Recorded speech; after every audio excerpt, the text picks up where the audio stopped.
Hello student, this is Mohan Verma और आप देख रहे हैं MMJ YouTube channel mathematics for JEE mains and advanced DIY के इस सेशन में आप सबका स्वागत है। आज हम सीखने वाले हैं tan इनवर्स z का इमेजिनरी पार्ट कैसे निकालेंगे या रियल पार्ट, दोनों कर सकते हैं। तो tan इनवर्स z को हम लोग सॉल्व करने वाले हैं। इसको स्टैंडर्ड कॉम्प्लेक्स नंबर में लिखने वाले हैं। स्टैंडर्ड बोले तो a+IB का फॉर्मेट, इसी को बोलते हैं स्टैंडर्ड कॉम्प्लेक्स नंबर फॉर्मेट। ठीक है, तो tan इनवर्स z को लिखेंगे और इससे हमें इमेजिनरी पार्ट और रियल पार्ट पता चल जाएगा। तो ध्यान से देखिएगा, tan इनवर्स z को हम लोगों ने यहाँ पर क्या मान लिया, w क्या है, कॉम्प्लेक्स नंबर है, यानी a+i का फॉर्मेट बनेगा। तो यहाँ से tan इधर ले गए तो tan w = z हो जाएगा। ठीक है, अब हमें पता होना चाहिए कि cos w होता है e⁻i⁻w और plus e⁻−i⁻w whole divide by 2। ठीक है, इक्वेशन फर्स्ट हो जाएगी। अच्छा, साइन w की वैल्यू भी यही है, -e⁻−i⁻w यहाँ है और डिवाइड बाई 2 आइटा है। अच्छा, ये आया कहाँ से, तो यहाँ पर एक देखिए e⁻ix की वैल्यू होती है cos x plus iota sine x। ठीक है, और यहीं से एक बार दोनों को सब्ट्रैक्ट करेंगे, एक बार ऐड करेंगे तो वो रिजल्ट मिल जाएगा cos w और sin w का। तो इक्वेशन फर्स्ट और ये सेकेंड है। अब हमें क्या करना है, सेकेंड डिवाइड बाई फर्स्ट करना है। तो यहाँ से tan w आ जाएगा sin w upon tan w, और ये देखिए सेकेंड डिवाइड बाई फर्स्ट कर दिया हमने। 2 से 2 कैंसिल हो जाएगा यहाँ पर, और ये आइटा इसके साथ आ जाएगा, तो यहाँ से ये हो जाता है, ये बन गया। देखिए आइटा टाइम्स नीचे डिनोमिनेटर। अब e⁻−i⁻w को हम लोग यहाँ पर लिखेंगे 1/e⁻i⁻w। ठीक है, इतना लिखने के बाद एलसीएम लेंगे और इसका इसमें मल्टीप्लाई होगा तो e⁻2i⁻w बनेगा और ये नीचे i⁻w बचा रहेगा।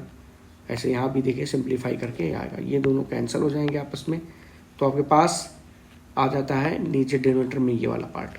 इसको इधर ले जाएंगे हम लोग, यहाँ z से मल्टीप्लाई करेंगे। z कैसे लिख दिया, क्योंकि tan w किसके बराबर था, z के बराबर, तो z के बराबर लिख दिया मैंने इसको, यहाँ से tan w = z। ठीक है, तो आगे बढ़ें तो यहाँ z का मल्टीप्लाई पूरा इसमें हो जाएगा अंदर। ये देखो मल्टीप्लाई कर दिया, 1 में बटेगा आइटा z, इधर पड़ा e⁻2w आइटा-1। आगे देखेंगे हम लोग तो फिर फाइनली रिजल्ट अपने पास आ जा रहा है। ये आइटा z का पूरे मल्टीप्लाई हो जाएगा और ये इस साइड आ जाएगा और ये इस साइड भेज देंगे। ठीक है, तो देखिए -i⁻z हो गया -1। अब यहाँ से मुझे e⁻2i⁻w कॉमन लेंगे तो iz -1 इसकी जगह बचा -1 और ये ऐसे रहने दिया। फिर हमने e⁻2i⁻w की वैल्यू कैलकुलेट की, इसको डिनोमिनेटर में डाल दिया इधर, तो ये आ गया रिजल्ट। माइनस से ऊपर नीचे मल्टीप्लाई कर दिया तो फाइनल रिजल्ट अपने पास ये आ जाता है। ठीक है, तो ये आ गया अपने पास। अब हमें निकालना है w की वैल्यू, तो लॉग लेना पड़ेगा बेस e करके, तो बेस e करके बोथ साइड लॉग ले लिया। ओके, अब w की वैल्यू आ गई 1/2 iota log of 1 + i⁻z upon 1 - i⁻z।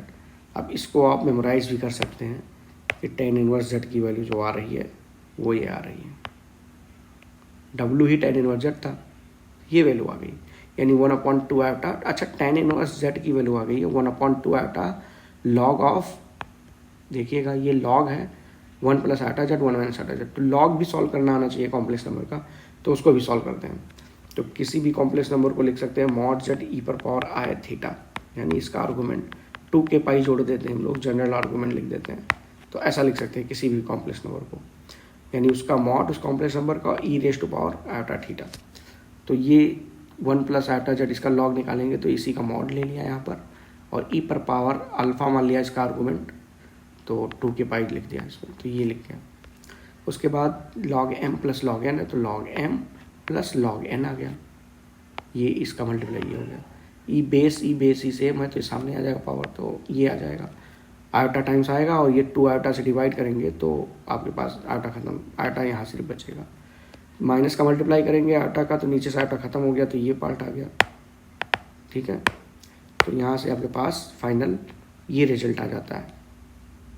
इसमें अब पूछा गया इमेजिनरी पार्ट, तो इमेजिनरी पार्ट सिर्फ इतना हो जाएगा। ठीक है, तो ये आप मेमोराइज कर सकते हैं कि इमेजिनरी पार्ट इसका tan इनवर्स z का -1/2 log of 1 + i⁻z upon 1 - i⁻z, इसका मॉड लिया गया है। अब z की वैल्यू चेंज करेंगे यानी tan inverse 3 iota tan inverse something का रिजल्ट आपके पास आ जाएगा। तो इससे DIY भी है, आपको करना है इसको। इमेजिनरी पार्ट आपको बताना है tan इनवर्स 5 आयोटा बाई 3, और दूसरा क्वेश्चन है imaginary part of tan inverse 1 plus iota, यानी जेड की वैल्यू यहाँ पर एक तो 5 आयोटा बाई 3 है और दूसरे में जेड की वैल्यू 1 प्लस आयोटा है। डायरेक्ट फार्मूले में चाहें तो आप इस वाले फार्मूले में रख दें, आपको रिजल्ट मिल जाएगा। तो रिजल्ट को कमेंट सेक्शन में ज़रूर कमेंट करें, और इस तरह की जानकारी के लिए चैनल के साथ जुड़े रहें। लाइक करें, शेयर करें, सब्सक्राइब करें। मिलते हैं किसी अगले DIY सेशन में, तब तक के लिए थैंक यू, बाय बाय, मिलते हैं, गुड नाइट।